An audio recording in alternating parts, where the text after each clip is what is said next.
Hi there, I'm just going to do a little video of some of the knives I have here. I'll start with this guy here. And this guy here is a little liner lock knife I got on sale. It's got a nice shape. It's got G10 handles. It's a pretty nice knife.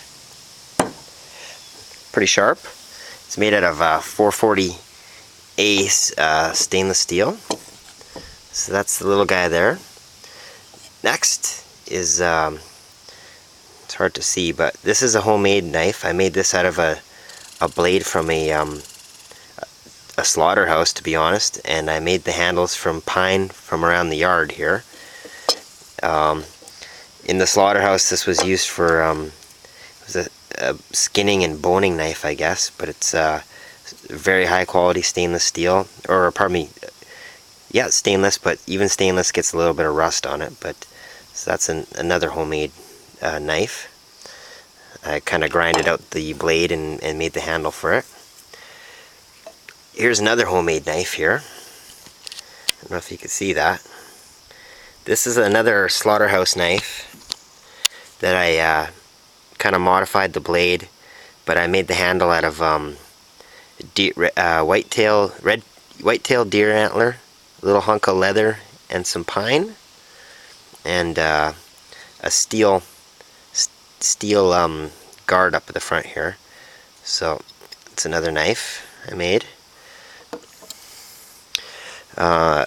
Here's my most recent knife that I'm making, and this one was it's still in the works. I still got to finish it, but this one's, I like it. It's a nice knife. It's got G10 handles. I made the blade myself. Designed it and grinded it and shaped it and sharpened it out of 5160 spring steel, which is excellent steel. It's beautiful stuff to work with, and this thing is very, very sharp. So nice blue and black G10 with brass hardware here, and I had zinc plated hardware in there. I just swapped it out, and I still got to finish the knife, but it's a full tang, and it's 3/16 thick, which is very thick. It's a good feeling solid knife. So that's my latest handmade knife. Polished the blade up, heat treated it myself. It is sharp, and it's pretty. My camera work kind of sucks, but on this side I have my, can't see it, my little signature that I used a scriber to put in there. So I got to finish that guy off, but it shaves. Next is the very first knife I ever made, and I made this out of a railroad spike, and I gave it to my dad for Father's Day. It's a railroad spike knife. Here's the spike. It's all shined up though. So I made this. This is one of the few knives I've actually forged in the forge. My dad's got a little forge, and this one I hammered out the shape, hammered out the entire blade, and when it was red hot, I stuck it in a vise and twisted it to get this shape in there. But this is one of the, it's got some forged scale on it, which looks really neat. It's a really, really neat looking knife, and people like this one a lot.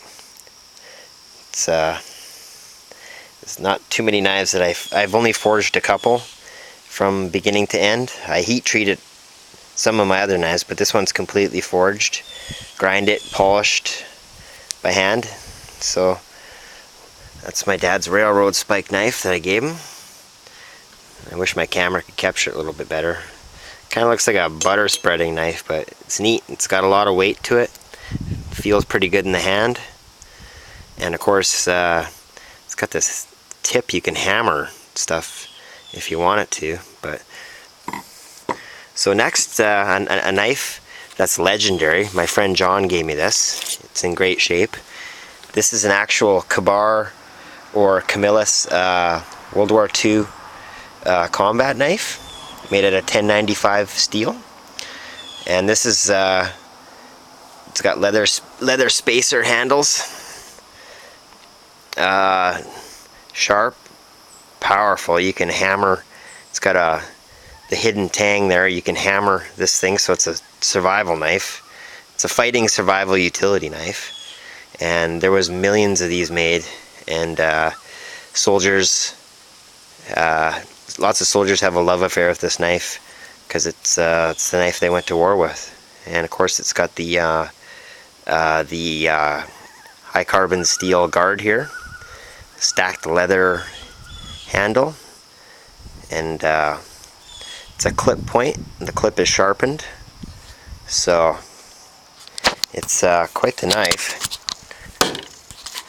And there it is there, chopping into the deck. But that's the Camillus. There's the, you can't see it, but there's the actual Marine, United States, what's it say, U.S. Marine Corps insignia there.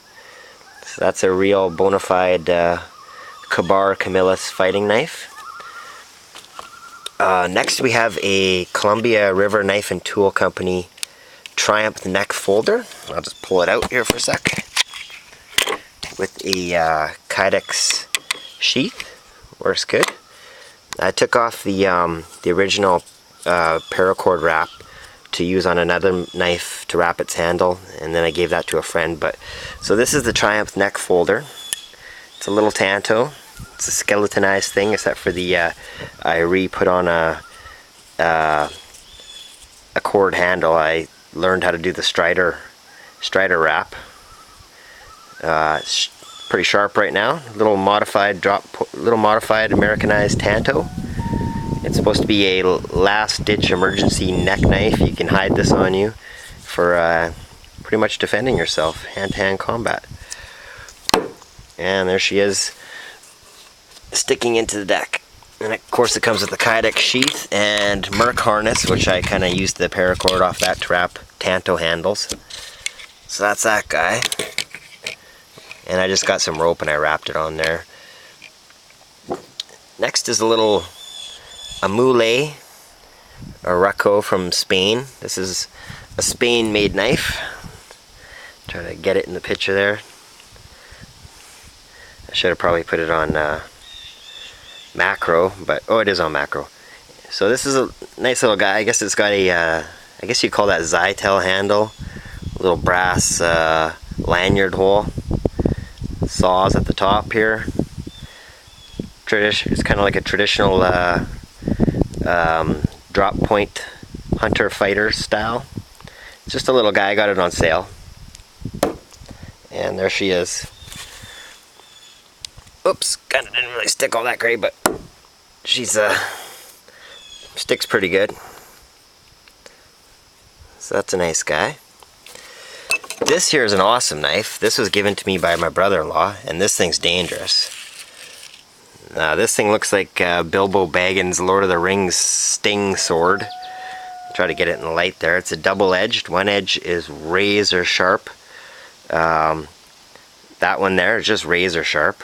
A knife like this gave a guy 42 stitches, the same type of knife.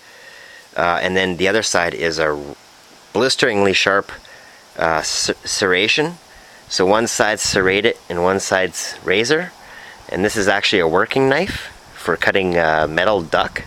So it's beautiful looking too. I can't really show you the grind all that great. Maybe I can get it in a better light here or something. No, I can't really show you it, but full tang, wood handle. This thing would cut and slash like there's no tomorrow. It's just a potent feeling knife. So there's that.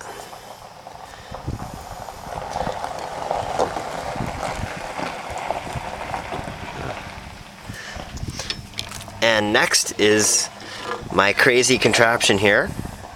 This is a cold steel Bushman. It's kind of been beat up in the last couple hours. And I got it attached to a pole. So this is my walking spear.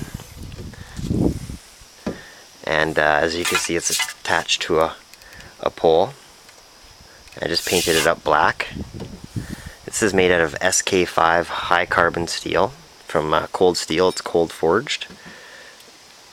And I already put a chip in the blade by throwing it into stuff. It's quite the throwing knife, it seems. So I'll chuck that down here. So there's the cold steel. Kind of cold steel blade there. The Bushman. And see if I could swirl it around here. Hang on a sec.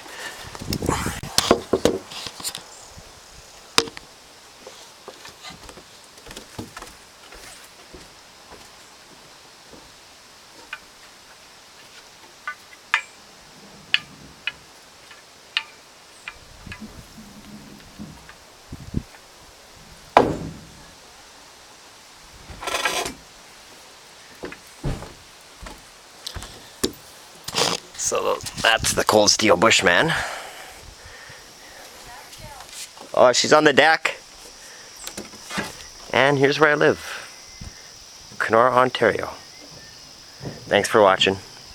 Bye.